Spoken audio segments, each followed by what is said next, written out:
Hi hello welcome back to Mantra 5 news. Konda Surekha garu Akkineni family మరియు సమంత గారి పైన చేసిన కామెంట్స్ చాలా హాట్ టాపిక్గా మారాయి. సో దాన్ని వెనక్కి తీసుకున్నారు.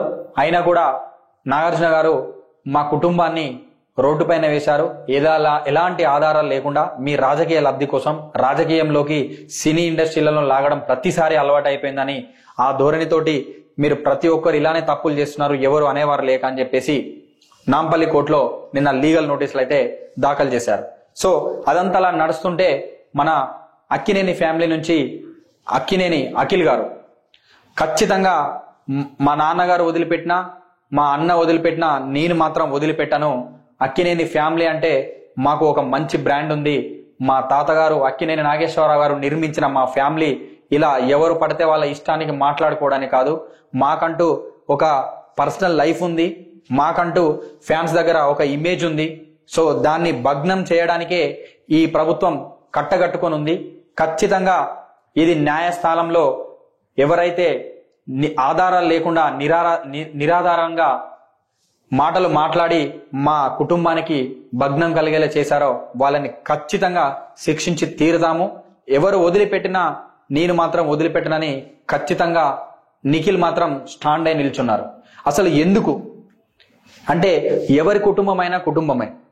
సో ఏ ఆధారాలు లేకుండా ఒక మీడియా ముఖంగా పత్రికా ముఖంగా వ్యాఖ్యలు చేసి వెళ్ళిపోతే ఏ కుటుంబానికైనా బాధ ఉంటుంది. ఆల్రెడీ సమంత గారు వాళ్ళ ఫ్యామిలీ నుంచి వేరే వెళ్ళిపోయారు. మొన్ననే శోభిత గారిని వాళ్ళ కోడలిగా ఎంగేజ్మెంట్ కూడా జరిగింది, అంటే సగం పెళ్లి అయిపోయినట్టే. ఇప్పుడు ఈ ఇంపాక్ట్ కాస్త ఆ అమ్మాయి పైన కూడా పడుతుంది. ఆ అమ్మాయికి కూడా సమ్ నెగిటివ్స్ ఉంటాయి. సో వీళ్ళు ఏమి ఆధారాలు లేకుండా ఏదో అనాలి కాబట్టి రాజకీయ లబ్ధి కోసం ఏదో అనేశారు. సో ఏ ఫ్యామిలీ అయినా ఊరుకోదు. అలాగే అఖిల్ గారు కూడా ఇలాంటి నీచమైన మాటలు దుర్బలాశలు ఇక నుంచి మా ఫ్యామిలీ పైన అన్నారు, ఇక నుంచి ఏ ఫ్యామిలీ పైన కూడా రావద్దు అంటే ఈసారి ఖచ్చితంగా ఇది శిక్ష పడాల్సిందే, ఖచ్చితంగా న్యాయస్థానంలో శిక్ష పడేలా చేస్తామని చెప్పేసి ఆయన ఖచ్చితమైన ధోరణితో ఉన్నారు. ఎందుకంటే ఒక అమ్మాయిని మాట్లాడడం, అలాగే ఒక ఏదో ఇండస్ట్రీలో అందరినీ జనాలని అబ్బురపరచడానికి వాళ్ళ ఇంటిల్లి పాది సినీ ఇండస్ట్రీలో ఉన్నారు. జనాలు మెచ్చుకునేలాగా వాళ్ళ ఫ్యామిలీ ఉంది. అలాంటి ఫ్యామిలీని ఏ ఆధారం లేకుండా అన్నందుకు అఖిల్ మనసు చాలా బాధపడింది.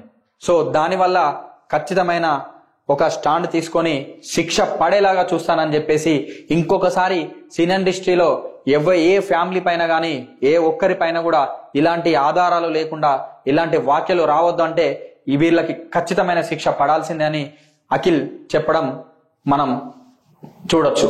సో ఇకనైనా ఇలాంటివి వ్యాఖ్యలు రావని ఆశిద్దాము.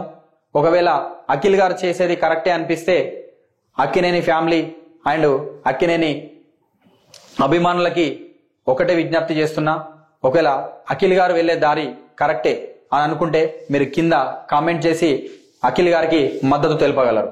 Thank you all.